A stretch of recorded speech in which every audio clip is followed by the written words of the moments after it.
As parents, we have such an incredible opportunity to shape a healthy, positive perspective on sexuality for our children.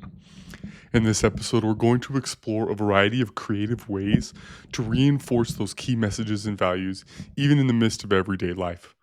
We will be discussing specific strategies for meaningful follow up in the days and weeks after your initial body sexual talk.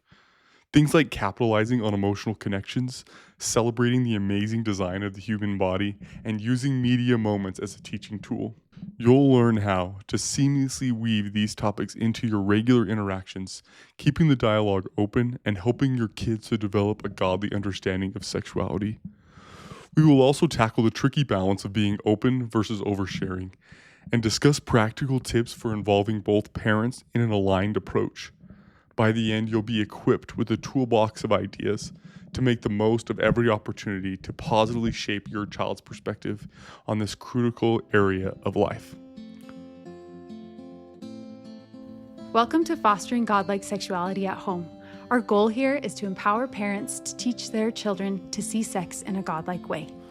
My name is Brigham Elton. I'm a pornography and sexual addiction counselor who've helped thousands of people overcome even the appeal of pornography. And I'm hoping to get out in front of this and try to help parents to set up their homes to chase godlike sexuality from the beginning. My name's Andrea, a mother of 4, and I'm learning alongside all you listeners and excited to have these discussions. Thanks for joining us. Okay, so today we're super excited to just kind of go through, now that we've discussed what is in a formal talk about sex and like the role of the body in sex, how do we as parents like follow up from that conversation, and like what's the tone we want to set, and also like after teaching maybe this like structured formal follow-up moment, then like how do we also capitalize on opportunities that are now available to us now that we've had this conversation, like what in life is now available for us to teach our children. Yeah. So we talked a little bit about follow-up in our pornography exposure episode, right? And like there's a lot of similar principles, right?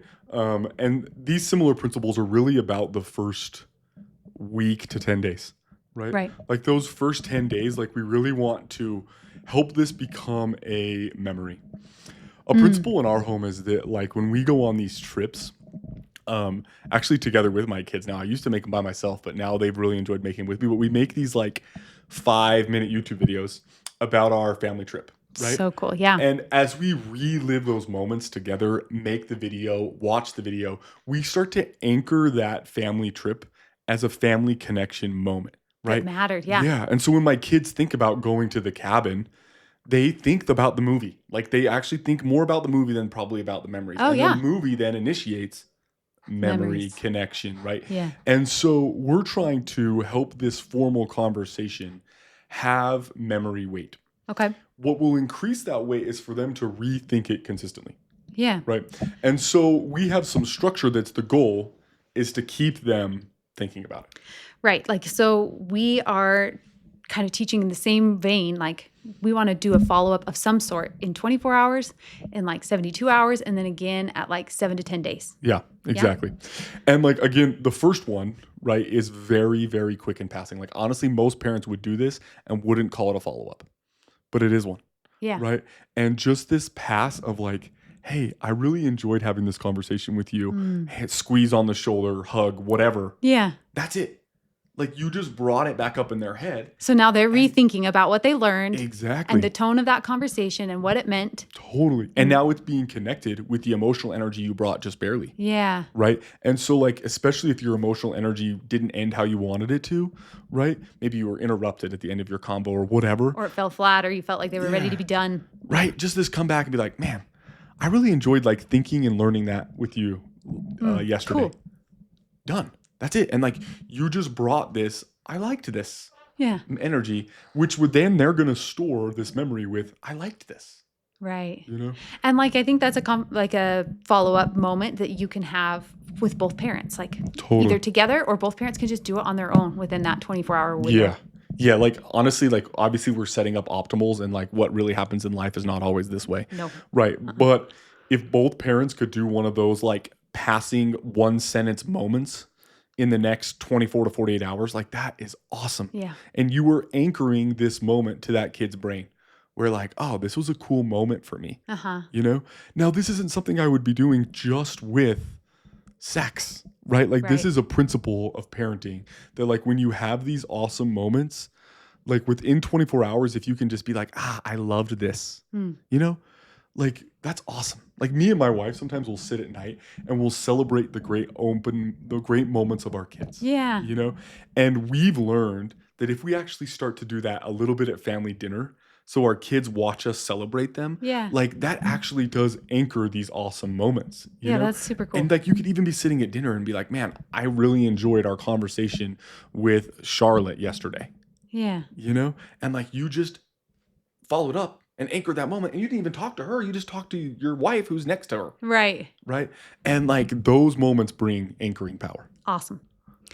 I know that for me, sometimes when I have like difficult or conversations that are hard for me with my kids, that like when I follow up with those conversations, I'm kind of like fishing for like, what are they thinking and feeling? Yeah. And so I think an important principle here is just to not do that. Like Yeah. not let these follow-ups be like a looking for validation for myself as a parent and did I do okay? Yeah. But just like I am going to be the adult here and I'm going to set the tone for what I want to, the message that I was trying to send. Yeah, exactly. Like especially with young kids. Yeah. You know, like that becomes maybe a little more true when your kids are 16 plus, right? Where like their emotional energy about a situation is now different than yours, right? But like pretty much previous to 16, like you can dictate the emotion of a moment, Yeah. right? And especially if you're just like, oh yeah, this was great, thank you. Yeah. Cool. So the next follow up I'd like to talk about is this one, like it's in like 3 days ish Okay. later, right?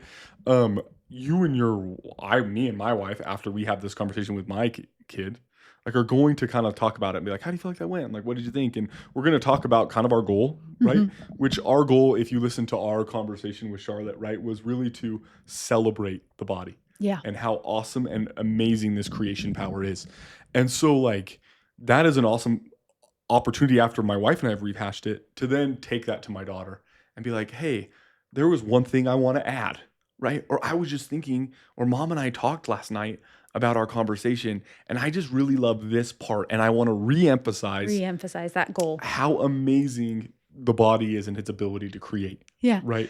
Yeah. So now you haven't just like met your goal once, but now you've done this follow-up and you have the opportunity to reach that goal again. Totally. Yeah. Because cool. it's almost like you went back to that conversation and emphasized that moment, right? Because now when they hear it again, they're emphasizing this, oh, this is about the body being amazing. The repeated moment that you had. Right. Yeah. And now when they store that, they've stored it with that amazing memory. Cool. I love that. That's very similar in the like 7 to 10 days one. Yeah. Right. And I probably would split these up with me and my partner, right? Just because my wife is around more, I would probably ask her to do the 3-day one. And then for me, because I mainly only see my kids on weekends is primarily when I see my kids. There's a little bit of hours before, but it's not a lot when they go to bed early. Right. And so like because of logistically, would be trying to do that like week one. Cool. Right. So then each partner's getting an opportunity to be part of that message that you're sending. Yeah. I think is awesome. And I think these are great opportunities as well to speak to something that you maybe didn't hit that you want to hit. Totally. Or like hey, I forgot to mention this. Or like, I was thinking about it and there was one other cool thing that I wanted to tell you about the body in this way, that might be more applicable to that kid or a moment that you've had in your family over the last week or whatever it is. Yeah. Or even if you like learn something new after that's totally new, right? Like it's still awesome to be like, hey, come check this out. I saw this. Yeah. Right. Like this is one that actually has happened. It's like 6 months later from the one with my daughter. But I saw this video on YouTube where they made like this like CGI of like how a mom gets pregnant, how the baby grows and how it's born. Right. Yeah. And I was like, hey, Charlotte, check this out. Oh, cool. Remember that we learned about this. Right. And like even a new thing is an awesome, awesome moment to like bring that follow-up message. That's cool. Now, I do think it's important that each parent does something. Yeah. Because the kid is wondering a little bit, like this is more true in the pornography exposure, but they're wondering what does mom think and what does dad think? When it's pornography exposure, it's like, what does mom think of me? What does dad think of me? Yeah. But this sex one, they are wondering like, what does mom think about this and what does dad think about this? And so like if both parents can give this is what I think about this. Yeah. Like that really is going to be helpful for a child's processing. Totally. I'd like to now transfer from this like structured follow up that would exist like pretty close to your formal conversation to more of this like how can we take normal life moments and like re-anchor to our formal conversations, right? Hmm. To give these moments power to propel our kids to a godlike perspective of sex. Yeah. I mean, after having had this sexual talk with your child where you've formally taught them your values, the role of their body and bodies in general, and sex and procreation, you now like will notice opportunities where that information has value in something else in their life, Yeah. whether that's with the media or in relationships or somebody else around them that's pregnant and going to give birth. Like Yeah. now, if I think too, this is an awesome opportunity with your partner to have this conversation of like, what has this door opened up to us as parents? Like Totally. now, what do we get to teach them? What I love that phrasing. What do we get to teach them? Yeah. Right? Because like now when my daughter sees that my wife is pregnant, right?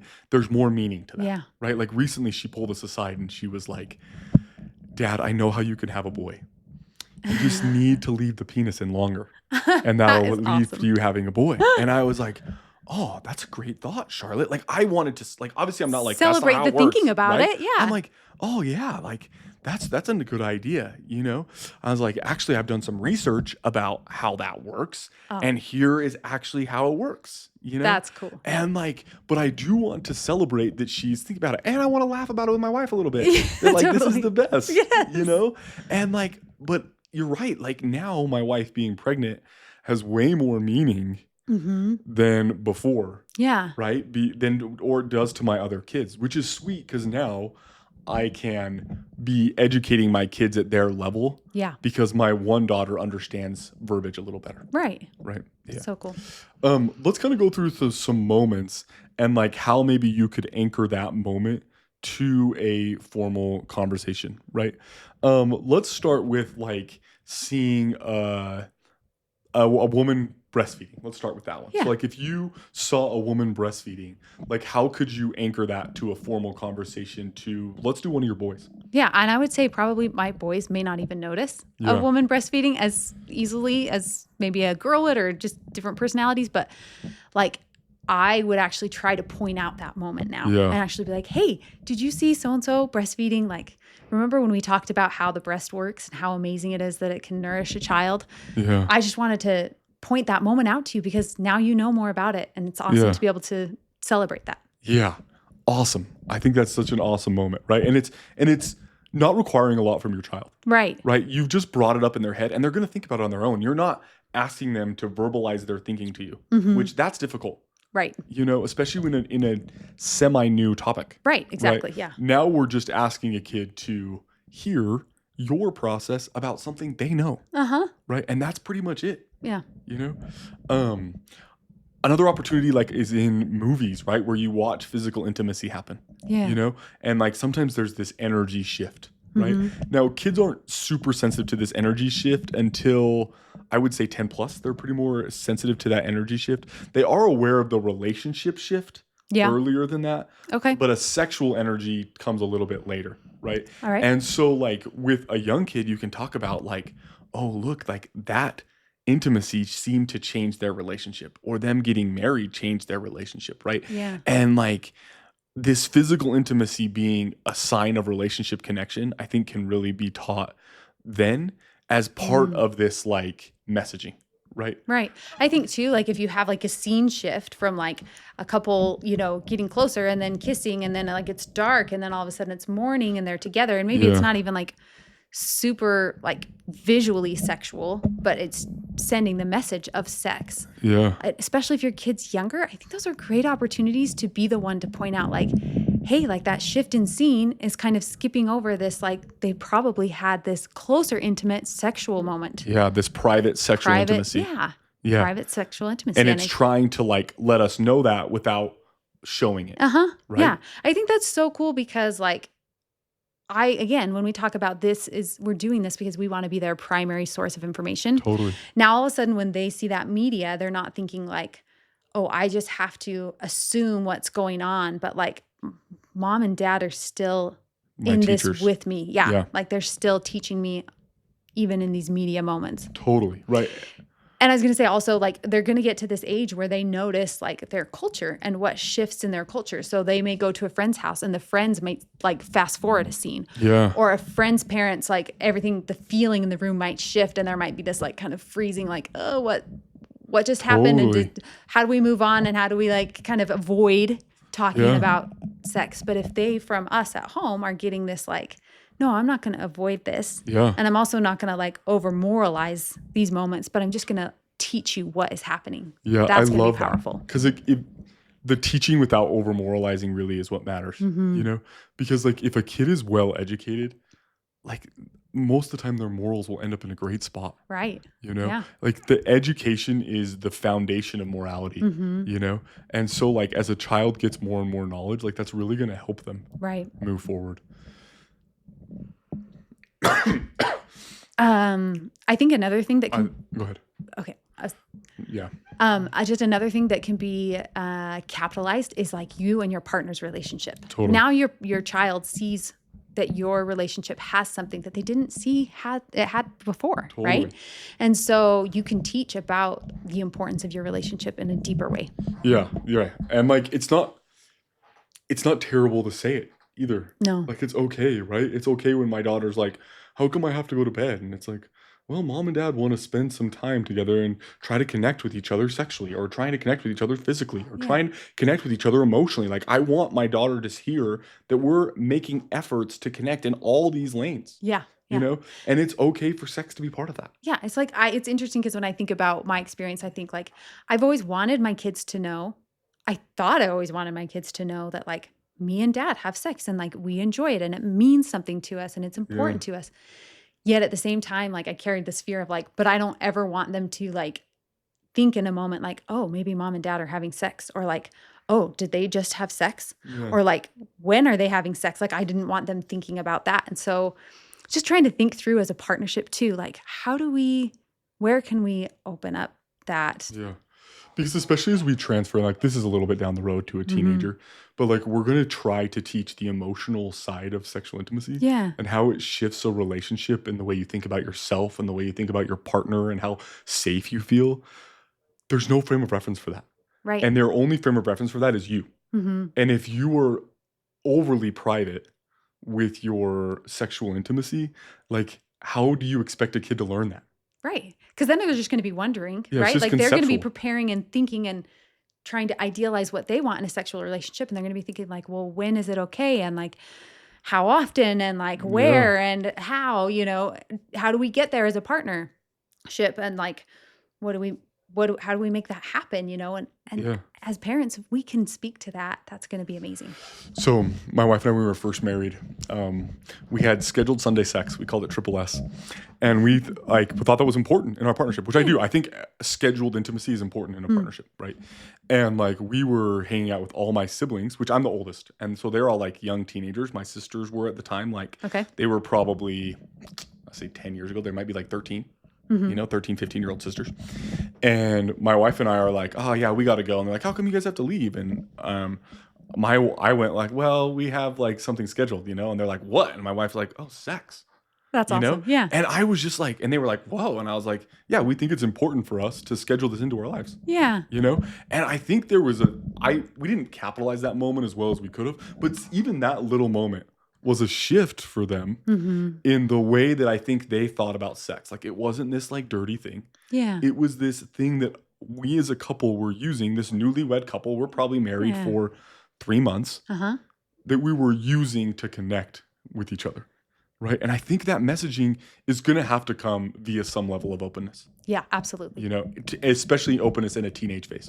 Yeah, totally. Like I know like for us, when teenagers come home at times that we weren't expecting them, right? And like our door's locked and we're being sexual and then you hear the doorknob go and then they walk away and it's like my mind is automatically like, oh my gosh, they know. I scarred them. I know.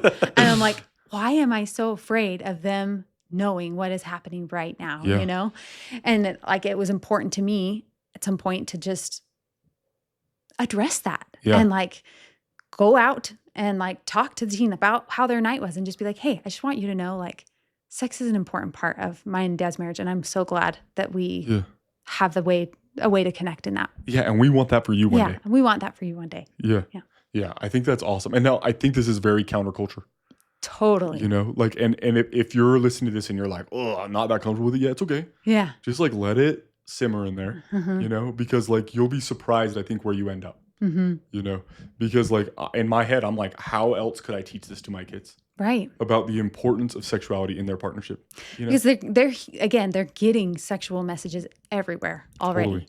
And just hardly any of them are where you want them, are in the line with your values that you want to be communicating. Totally. Because it matters to not only be seeking it, but also be doing it and showing it. Yeah. One of my favorite anchor points is animal documentaries. Like I just freaking love them. I just think that they're such awesome teachers of partnership. And like, I love that media as a sexual teacher. Like I really do. Like I use it constantly as a sexual teacher. Okay, this is going to be really fun because I do think that this is one where like, if you want these conversations to keep going, like if you want to have opportunities to bring up sex again, especially if your kids are young and you're looking for those opportunities, like this is going to be awesome. But when I first heard you talk about this, I was like, what are you talking about? What they do in the animal kingdom is insanity in terms of like, I don't want sex to be that way. And I don't think that that's like a healthy human relationship. Totally. And so it's been fun to like have those conversations with you and to learn how to teach from this vantage point. Totally. So let's do that. Because they aren't always good. And that's okay. Yeah. You know, but there is some awesome ones, like breastfeeding in particular, like mammals and breastfeeding. It's just, it's public. It's amazing. Like it's such an awesome opportunity for you to be like, and my daughter has even pointed out like, oh Dad, look, these are the elephant's breasts. And I'm like, yeah, Yes, isn't they that are. awesome? Yeah. Like this is how they get all this information. This is how they get all this nutrients, you know? Or like we talked about how a nipple is hidden on a whale. And that like there's this kind of slit and the baby puts its mouth in and then sucks on this slit. You know, I'm like, yeah, isn't that amazing? Like we're celebrating how different animals do the same kind of thing. Yeah. And it really does normalize it, right? Yeah. It normalizes our experience and our way of having a healthy relationship. Yeah. Right. And like even there are sometimes you can watch like an animal seem to be in pain with breastfeeding. And it's like, yeah, like sometimes this is hard at first, right? Like when they'll show a baby that was just born and moves to breastfeeding right away and like the horse or like the cow is uncomfortable, you know, it's like, yeah, this is hard at first. And it takes some learning for both mom and baby, you know? And that's when else are you teaching that? When else are you teaching that breastfeeding is hard at first? Right. Like you're not hard. until you're like, you know, your daughter's like getting ready to give birth. Yeah. And then she's like, wait, what? Yeah. You know? Yeah. That's not the moment when you want that. No, or not the moment when your daughter calls you and says, this is so hard, I don't know if I can do it. Right. It's like, yeah, one, I know it's hard. It's hard for everyone. I believe in you. Yeah. Right? And whether you choose to do it or not, like I believe in your ability, you know?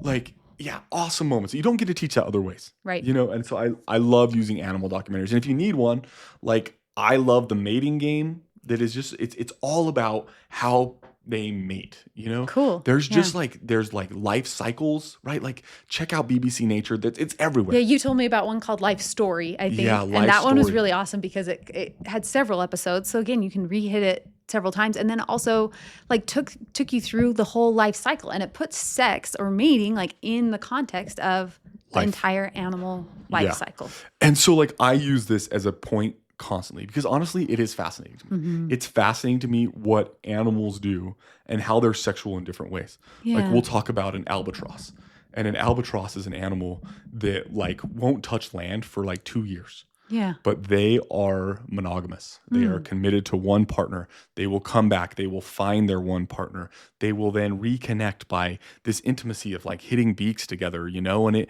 honestly, it reminds me of our intimacy when we come back together, my wife and I, So you know? you can use these animal documentaries to point out like, oh yeah, this is kind of like us. Oh, this is really different than us. Way different than us. And now sometimes. you're like teaching a sexual relationship and a lot more like detailed nuances about it.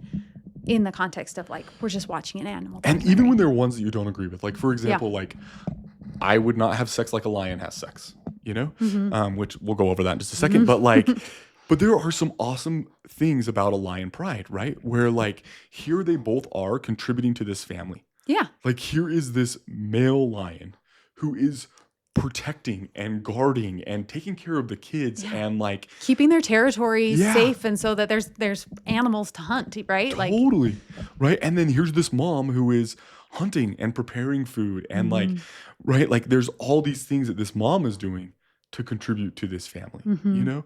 And like, sure, like these animals have sex for like 24 hours straight. It's kind of a little violent sometimes with like the male grabbing the female and kind of holding her, right? But like in general, like I think that there is a lot of relationship truth that can be taught from most animals. Like I would say like most animals are 80% a great teacher of truth.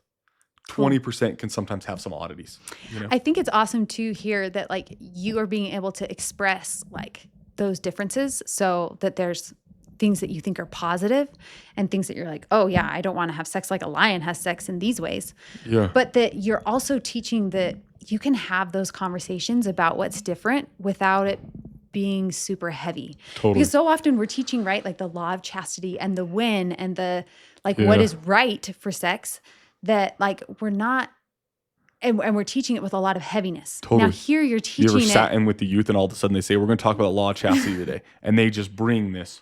Yeah. Yeah. And so now here you have this opportunity to just like teach these like, oh, there's just these differences and we all get to choose. And this is why I choose this. And this is why Yeah. I believe this. But also we all get to choose. You And get to now choose. you're not avoiding darkness, Yeah. right? And you're not avoiding those things that, You're identifying. yeah, you're just identifying and practicing identifying, which is the skill that Yeah. they'll need. Exactly. I love that. I think that's so, so true.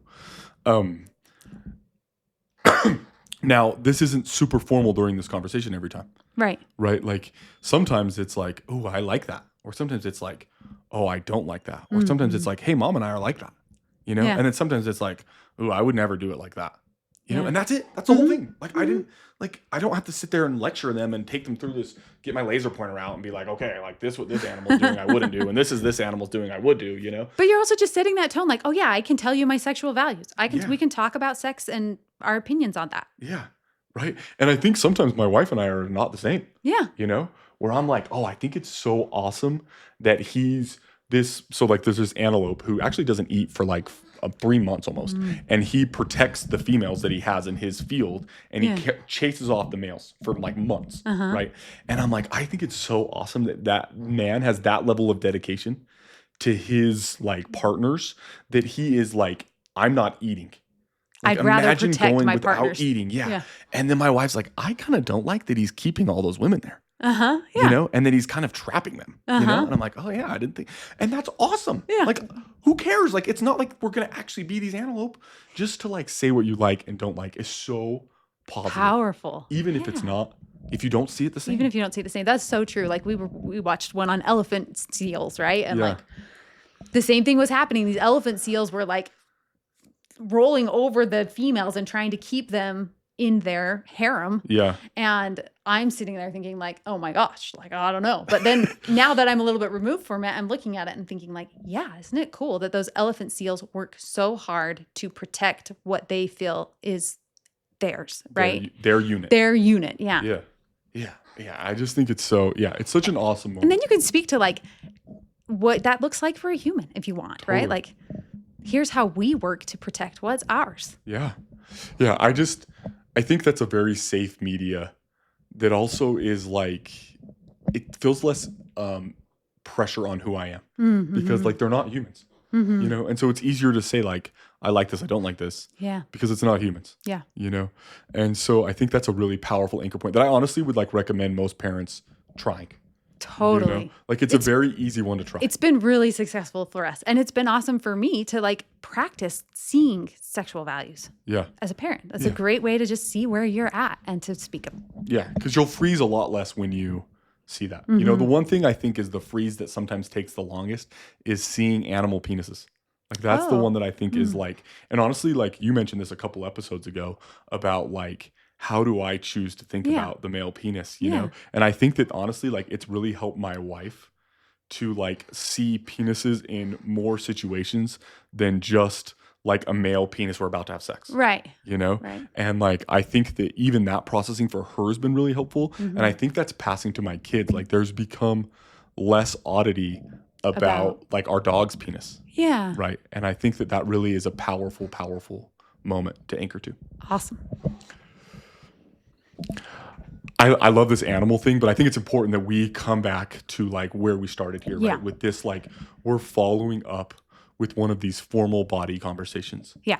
And the reason is because we want to bring it back into their head, like what we talked about, so that they are rethinking about it. And it's not just a one-time conversation that's now lost. Totally. Because it will get lost. Right. Like if it's not re-anchored, it will get lost. Like I ask parents and kids constantly at these presentations that I do, like, how many times have your parents talk about sex? And the kids are probably about 20% of whatever number the parents say. Okay. So the parents are saying like, oh yeah, we talked about it like 5 times. And the kids are like, no, just like once. Yeah. Okay. Exactly. And that's even more true about pornography, actually.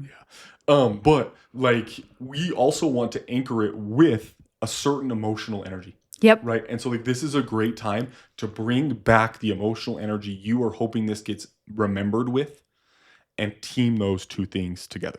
Yeah. And like our invitation would be to level up from like just normalizing to celebrating and looking forward to and creating positive anticipation for sexuality. Yeah, exactly. And then take all these moments, right? Now there are these moments in the world that are teaching your kid about sex. Typically pretty subconsciously, but they are, right? Like now you can take those moments and propel them towards godliness because you have this base of information. Yep. Right. And you have this relationship of I'm a teacher, right? Whether those are animal documentaries, which I love, or those are like media, or those are just like seeing someone breastfeeding in public, or those are just like, hey, I brought this up because I learned this. Look at what I saw. Yeah. You know, those are great anchor propelling moments. Cool. Thanks for joining us for this discussion today. We hope it was valuable for you and your families. Our website, trueconnectionsrecovery.com, has a bunch of resources that you can access to get support from us. Yeah, there's a lot of different ways we're trying to help individuals, right? Whether it's through like individual recovery, like partner support, even like parental support, like how can I set my home up as a place for success? Yep. We will be putting like technology management resources, other educational tools, or like workshops that might be up and coming in the area. Just trying to provide ways for like families to feel supported, right? And so all of that you can find there on that website. The more that this gets shared and like as you talk about it with others that you know, like the discussions kind of flow and we can all grow in this area together. Yeah, we really succeed as a community. Yep. Thank you.